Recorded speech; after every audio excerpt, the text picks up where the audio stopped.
Welcome back to the channel aquascaping with रूक।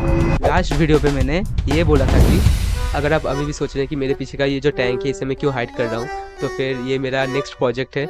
मैं इस टैंक में अभी काम कर रहा हूँ और जैसे मैंने प्रॉमिस किया था मैं वापस आ गया हूँ एक नया एक्वास्केप सेटअप लेकर। और हर बार की तरह ये कोई नेचर स्टाइल एक्वास्केप नहीं होगा, ये होगा एक सिंपल मिनिमलिस्टिक इवागुमी एक्वास्केप। अगर आप एक बिगिनर है या फिर आप एक्वास्केपिंग शुरू करना चाहते हैं तो फिर ये सेटअप आपके लिए आइडियल होगा, बिकॉज इस स्टाइल का एक्वास्केप बहुत मिनिमलिस्टिक एंड बहुत सिंपल होता है और इस एक्वास्केप को मेंटेन करके रखना भी रिलेटिवली बहुत ईजी होता है। तो फिर आज हम जानेंगे कि इवागुमी एक्वास्केप क्या होता है और समय के साथ साथ ये इवागुमी एक्वास्केप कैसे बदलता गया है उसके बारे में भी हम थोड़ा सा डिस्कस करेंगे। और आज हम प्रैक्टिकली एक इवागुमी एक्वास्केप भी बिल्ड करेंगे। और इवागुमी एक्वास्केप का सबसे इम्पोर्टेंट पार्ट होता है हार्डस्केपिंग एंड स्टोन अरेंजमेंट्स। ये जो जापानीज वर्ड है इवागुमी, इसका इंग्लिश ट्रांसलेशन होता है रॉक फॉर्मेशन या फिर रॉक अरेंजमेंट्स। तो फिर इसमें हम कोई ड्रिफ्ट यूज नहीं करते और इस इवागुमी एक्वास्केप का प्लांटेशन भी बहुत सिंपल होता है। इसमें हम नॉर्मली कोई भी एक तरीके का कार्पेटिंग प्लांट यूज करते हैं। ये जो इवागुमी एक्वास्केप का कॉन्सेप्ट है ये जापान में 30 साल पहले सर ताकाशी यामानो ने इन्वेंट किया था। इस स्टाइल का एक्वास्केप सिर्फ एक मिनिमलिस्टिक लेआउट ही नहीं है, बल्कि ये Japanese culture of spirituality and their love for their simplistic beauty को भी रिप्रेजेंट करता है। हम एक्वास्केपर्स का जो फेवरेट एल्गी ईटिंग श्रिम्प होता है कैरिडीना मल्टीडेंटाटा, ऑल्सो नोन एज अमानो श्रिम्प्स, जो कि सर ताकाशी यामानो के नाम पे ही रखा गया है। अब इस इवागुमी एक्वास्केप के कुछ सेट ऑफ रूल्स या फिर सेट ऑफ प्रिंसिपल्स होता है जो कि इस स्टाइल के एक्वास्केपिंग को बाकी स्टाइल ऑफ एक्वास्केपिंग से बहुत अलग बनाता है। और ये प्रिंसिपल्स है कुछ इस तरह, हम सिर्फ एक पर्टिकुलर टाइप के स्टोन्स को ही यूज कर सकते हैं और इस एक्वास्केप का मेन फोकस होता है स्टोन्स। देन इसमें कोई भी ड्रिफ्ट यूज नहीं होता, मतलब ओनली स्टोन्स। इसमें हम कोई भी एक तरीके का मतलब एक स्पीसीज का फिशेस ऐड कर सकते हैं। और अगर आप क्लासिक या फिर ट्रेडिशनल इवागुमी एक्वास्केप बनाना चाहते हैं तो फिर उस पर आपको कोई भी एक स्पीसीज का प्लांट यूज करना पड़ेगा। हम लोग अक्सर एक बात सुनते हैं कि there is beauty in imperfection. ठीक वैसे ही हमारे इवागुमी एक्वास्केप में अगर हम odd numbers of stones use करते हैं तो फिर वहाँ पे एक स्लाइटली इम्परफेक्शन बिल्डअप होता है। अगर हम दोनों सेम टाइप के स्टोन को दो साइड पे रख देंगे तो फिर वहाँ पे एक सिमेट्री आ जाएगा और हम ये चीज़ नेचर में कभी नहीं देखते। नेचर में बहुत हार्डली हम लोग सिमेट्री देख पाते हैं। अब नेचर का जो ये इम्परफेक्शन है यही हमको ब्यूटीफुल लगता है। अब ये क्लासिक और ट्रेडिशनल इवागुमी एक्वास्केप से मुझे क्या मतलब है? जो एक्चुअल क्लासिक या फिर ट्रेडिशनल इवागुमी एक्वास्केप स्टाइल था वो समय के साथ बदलते बदलते अभी कुछ और बन चुका है। अभी हम नॉर्मली कोई भी एक्वास्केप जिसमें सिर्फ ड्रिफ्ट यूज हो रहा है उसी को हम इवागुमी एक्वास्केप बोल सकते हैं। जैसे मैंने पहले बोला कि इवागुमी एक्वास्केप में सबसे मेन चीज होता है रॉक फॉर्मेशन या फिर रॉक अरेंजमेंट्स। तो इसमें नॉर्मली लोग कुछ ऐसा स्टोन यूज करते हैं जिसमें कुछ कलर्स होते हैं या फिर कुछ टेक्सचर होते हैं या फिर कुछ अच्छा पैटर्न होता है। तो फिर लोग यहाँ पे नॉर्मली सीरियस स्टोन या फिर फ्रोडो स्टोन यूज करते हैं। पर आज मैं जो इवागुमी एक्वास्केप बनाऊंगा उसमें हम इन दोनों में से कोई भी स्टोन यूज नहीं करेंगे। उसमें हम यूज करेंगे ये वाला रॉक। नो, ये ड्रैगन स्टोन नहीं है। ये स्टोन्स मेरे पुराने क्रिप्टोकोराइन जंगल एक्वास्केप पे था और वो वाला एक्वास्केप में बहुत जल्दी ही रिस्केप करने वाला हूँ, तो फिर मैंने उन स्टोन्स को निकाल लिया उसके अंदर से और हम इसी स्टोन से आज एक इवागुमी एक्वास्केप सेटअप बनाएंगे। तो अब हमको इवागुमी एक्वास्केप पे थोड़ा सा बेसिक आइडिया मिल गया और अभी तक ये वीडियो का बोरिंग थ्योरी पार्ट था, पर अब हम प्रैक्टिकली एक इवागुमी लेआउट बनाएंगे इन स्टोन से। तो हम पहले इस टैंक के पीछे ब्लैक पेंट कर लेंगे। विनाइल लगाने से ये मुझे ज़्यादा इजी लगता है। वीडियो को अभी लाइक करो जल्दी, थैंक यू। तो आज हम ये सारे स्टोन्स को यूज़ करेंगे अपने लेआउट पे। और बात करते हैं टैंक के डायमेंशन का, तो फिर वो है 34 centimetre in length, 22 centimetre in breadth, 24 centimetre in height. मैं इस सेटअप पे ब्लू पेट का WRGB लाइट यूज़ कर रहा हूँ जो कि 18 वाट्स का है। ये ग्रेवल बैग्स हैं, इसको यूज़ करने से कम एक्वासॉइल यूज़ करना पड़ेगा और लेआउट को हाइट भी मिलेगा। और बात करते हैं फिल्टर्स का, तो फिर वो अगर मैं 1 महीने बाद भी यूज़ करूँगा तो भी चलेगा। अब ऐसा क्यों? अगर आपको समझ में आ गया है कि मैं क्या करने जा रहा हूँ तो फिर आप कमेंट कर दीजिए अभी के अभी। तो फिर शुरू करते हैं। पुराना एक्वासॉइल बोल के सैंड क्यों यूज़ कर रहे हो रूक भाई? वो एक्चुअली मैं एक डोजो बना रहा हूँ। विदेश में बड़े बड़े एक्वास्केपिंग शॉप्स में नॉर्मली बहुत सारा ड्रिफ्टर्स एंड स्टोन्स रखा हुआ रहता है जिसमें चूज करना बहुत मुश्किल होता है। तो फिर वहाँ पे एक वुडन स्ट्रक्चर का रेक्टेंगुलर या फिर स्क्वायर वुडन फ्रेम होता है जिसके अंदर नॉर्मली सैंड रखा हुआ रहता है और उस सैंड के ऊपर हम लोग स्टोन्स एंड ड्रिफ्टर्स को अरेंज कर करके जो लेआउट हमें पसंद आता है उन सारी चीज़ों को खरीद के घर लेके आ सकते हैं। तो फिर मैं अपने टैंक के अंदर ही सैंड से ये डोजो जैसा कुछ बनाने का कोशिश कर रहा हूँ। तो उस सैंड लेयर के ऊपर हम different types of stone arrangements try करेंगे और फिर उसके बाद हमें जो वाला लेआउट सबसे अच्छा लगेगा उसी को हम लोग यूज़ करेंगे। तो अराउंड 4 आवर्स में स्टोन्स को इधर उधर करके अरेंज करके मैंने एक लेआउट फाइनल किया है जो कि कुछ इस तरह दिख रहा है।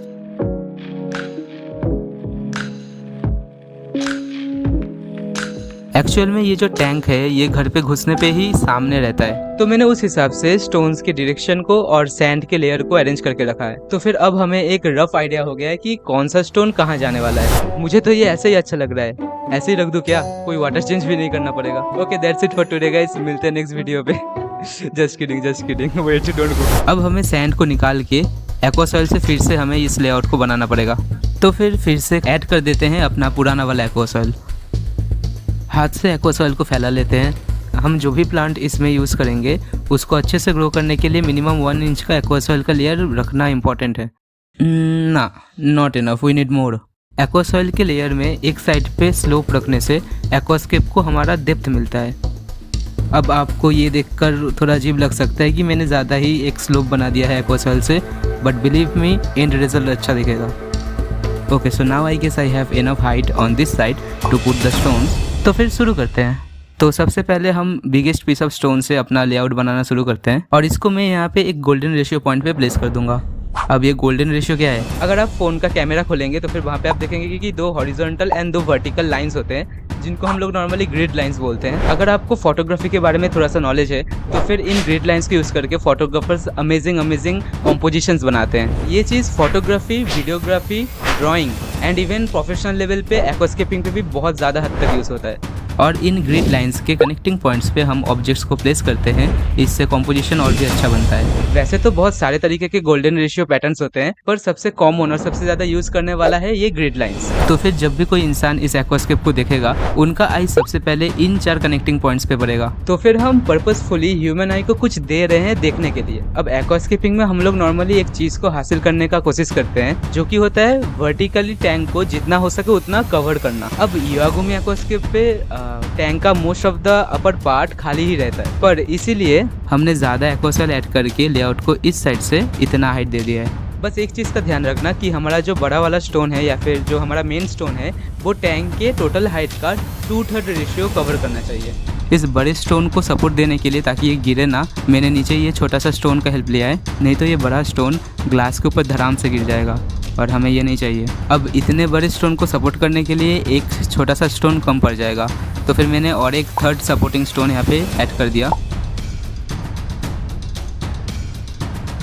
ओके, सो अब हमारा 2nd स्टोन आएगा कुछ इस जगह पे। अगर गोल्डन रेशियो वाला पार्ट समझ में आया है अच्छे से तो फिर शायद आप ये भी समझ गए हैं कि ये 2nd वाला स्टोन में जहाँ पे प्लेस कर रहा हूँ ये हमारा 2nd गोल्डन रेशियो पॉइंट है। अब अगर हम इस स्टोन को कुछ ऐसे रखेंगे तो अच्छा लगेगा क्या? Nope, not working. You never wanna place rocks like this, a closed gesture. You want something like this, an open and appealing gesture. अब इस स्टोन को भी हम कुछ छोटे सपोर्टिंग स्टोन से प्रॉपर्ली प्लेस करेंगे। मैंने पहले वाला सैंड लेआउट से स्टोन अरेंजमेंट्स को पहले से प्लान कर लिया है, लेकिन इसका मतलब ये नहीं कि मैं एकदम सेम स्टोन अरेंजमेंट ही यहाँ पे कॉपी कर दूंगा। Always try to keep improving in any point of your life. तो मैं अलग अलग स्टोन्स लेके डिफरेंट जगह पे प्लेस करके मैं देखता रहता हूँ कि ये कैसा लग रहा है। तो ये पूरा ट्रायल एंड एरर वाला प्रोसेस है। You just need to keep trying again and again and keep observing with an artistic vision. तो डिफरेंट स्टोन्स लो और अपना मन चाहिए जगह पे रखो और देखो सूट कर रहा है या नहीं। ग्लास को जल्दी से साफ कर लेते हैं एक बार। And here we go again. कितना केयरलेस हूँ मैं।